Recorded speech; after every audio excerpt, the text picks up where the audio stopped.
Two our channel. তো এখন আমরা যাচ্ছি কোথায় বলো তো? পাটুলি। তো আজকে আমরা যাবো হচ্ছে পাটুলি। আজকে না, মানে এখনই, মানে অলমোস্ট রাস্তায় বেরিয়ে পড়েছে আর এখন হাঁটতে হাঁটতে তোমাদের সাথে কথা বলছি। তো পাটুলি আমি কোনোদিন যাইনি, দিদি যাদবপুরে থাকে, ও আমাকে বরাবরই বলে যে নিয়ে যাবে, খুব ভালো দেখার জিনিসও আছে। যদিও আমিও কোনোদিন যাইনি। তুই যাসনি কোনোদিন? না। হ্যাঁ, কি অবস্থা, মানে আমি ভাবছি ও গেছে আগে, ও ঘুরে দেখে এসেছে, ওদিন থেকে ভাবতে যাবো কিন্তু যাওয়া হয়নি। আর আমি ভাবছি ও গেছে তাই ও আজকে আমাকে নিয়ে যাচ্ছে। মানে দুজনেই তার মানে ইউটিউবে, দুজনের দেখাই হচ্ছে ইউটিউবে। আমিও ইউটিউবে দেখেছি ভিডিও যে খুব ভালো জায়গা, আর স্পেশালি যেটা আছে সেটা হচ্ছে খাওয়ার জায়গা। আর ফুডি বাঙালির কাছে এর থেকে বেশি আর কি চাই, মানে একটু খাওয়ার যেখানে ভালো হবে তাহলেই তো হবে, তাই না? তো বুঝতেই পারছো মাইক তো আমার কাছে নেই, আর রাস্তায় অনেক মানে মানে রিক্সা টোটো এসব তো চলেই, তো তার জন্য একটু আওয়াজও হচ্ছে। তো চলো এখন তাহলে যাওয়া যাক, আর তোমরা ব্লগটা দেখতে থাকো, আর আমি যা যা দেখবো বা এক্সপিরিয়েন্স করবো তোমাদেরকে তা তো বলবোই, আর সাথে তোমাদেরকেও দেখাবো। তো লেটস গো। এখন তো এডভিতে এসে গেছি, এদিকে গেলে তো গড়িয়া আর ওইদিকে গেলে তো গড়িয়াহাট। তো এখন আমরা অটোর জন্য ওয়েট করছিলাম, কিন্তু কোনো অটোই আসছে না দেখলাম, তাই আমরা বাসেতেই উঠে পড়লাম। আর তারপর বাসে উঠেই নিয়ে নিলাম জানালার ধারের একটা সিট। এই সিট তো মোটামুটি আমাদের কম বেশি সবারই ভালো লাগে, তাই না?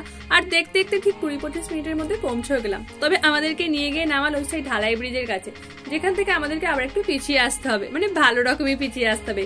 তাই প্রথমে একটু রাগ হলেও ডান পাশে যখনই এত নার্সারি দেখতে পেলাম আর গাছে পুরো ঠাসা, তখন মনটা পুরো খুশিতে ভরে উঠলো। কত গাছের কালেকশন আর নানান রকম ফুলের বাহারি টব দেখতে খুব ভালো লাগছিল। সত্যি বলতে কিছু প্রিপারেশন নিয়ে যায়নি বলে কোনো গাছই আমরা কিনে আনতে পারলাম না, পরে অবশ্যই কিনে আনবো, তোমরাও পারলে একবার যেও। আর তারপর আমরা অবশেষে এলাম বৈষ্ণবঘাটা পাটুলিতে। সেখানে এসেই প্রথমে আমাদের দেশনায়ক নেতাজির ছবি, তারপর এগিয়ে গিয়েই দেখতে পেলাম এই ইস্ট বেঙ্গল মোহনবাগানের জার্সি পরা এই যে দেখতে পাচ্ছ রেপ্লিকাটা, পুরো মোটামুটি সমস্তটা বল্টু দিয়ে তৈরি, গোটা কাজটাই নাট বল্টুর বল্টু দিয়ে করা হয়েছে। কি অসম্ভব সুন্দর, তাই না? সামনেই বিশ্ব বাংলার লোগো হাতে মায়ের একটা মূর্তি, আবার একটু সামনে এগিয়ে যেতেই হাওড়া ব্রিজের একটা রেপ্লিকা। আলোতে খুব সুন্দর লাগছিল, সন্ধেবেলায় আসার জন্য পারফেক্ট একটা জায়গা। তারপর যেরকম কলাবউ স্নান করতে নিয়ে যাওয়া হয় সেরকম অনেক স্ট্যাচু, কারো হাতে শাঁখ, কারো হাতে ঢাক, এরকম। আবার যেমন আগেকার দিনে কাঁধে করে ঠাকুর নিয়ে আসা হতো সেই দৃশ্যও তুলে ধরা হয়েছে। অসম্ভব সুন্দর লাগছিল চারপাশটা।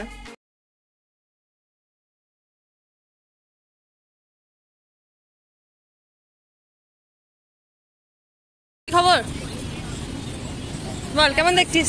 জায়গা না বসে পারলাম না। না বসে পারলি না?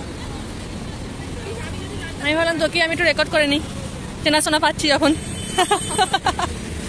এখানে তুই আমার চেনা আর আমি তোর চেনা। আর এখানে দেখো কি সুন্দর করে লেখা আমার ভালোবাসার শহর কলকাতা, যা আমরা সবাই বলে থাকি। তারপর এগিয়ে গিয়ে দেখলাম আমাদের যে ভারতের এক কথা, যে আমরা সমস্ত জাতি ধর্ম নির্বিশেষে একসাথে থাকি, তারই একটা রেপ্লিকা তুলে ধরা হয়েছে। আবার এখানে লেখা আমার ভালোবাসার পাটুলি। আজকে আমরা ম্যাচিং ম্যাচিং। ও হঠাৎ করে যখন খেয়াল পড়লো নাকি, মনে পড়ে গেল। ঘুরতে কেমন লাগতো? আমি তো বেশ এনজয় করছি, দারুণ লাগছে, চারপাশটা খুব সুন্দর। সামনে এগিয়ে যেতেই দেখতে পেলাম মায়ের একটা খুব সুন্দর মূর্তি।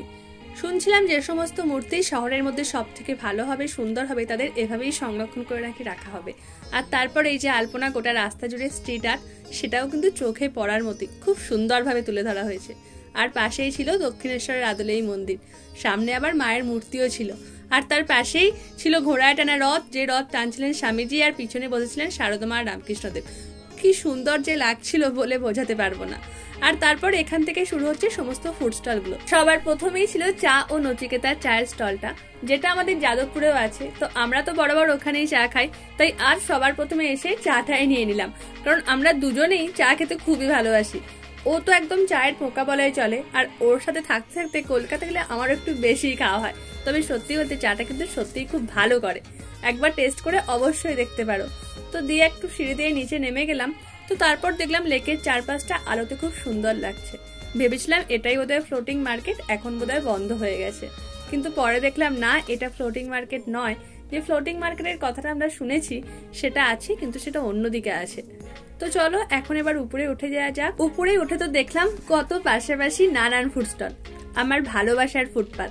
আর সত্যি বলতে দোকানের নামগুলো কত ইউনিক দেখো, বৈঠকখানা, জিভে জল, আবার যেমন ধরো মোমো ম্যান, তারপর আবার ছিল আহ্লাদে আটখানা, নানান নানান নামও ছিল তাদের। তবে তোমরা এখানে নর্থ ইন্ডিয়ান থেকে সাউথ ইন্ডিয়ান, ভেজ থেকে নন ভেজ সমস্ত কিছু আইটেমস পেয়ে যাবে। বিকেল 4টা থেকে রাত 10:30 11টা অবধি খোলা থাকে, মানে যতক্ষণ ওদের খাবার আর কি থাকে আর যতক্ষণ আমরা থাকবো ততক্ষণ ওরা সাপ্লাই করেই যাবে। দেখো এটাও একটা সামনে কিছু তৈরি হচ্ছে, কিন্তু কমপ্লিট হয়নি বলে আমরা দেখতে পেলাম না। আশা করি পরের বার যখন যাব তখন দেখতে পাবো।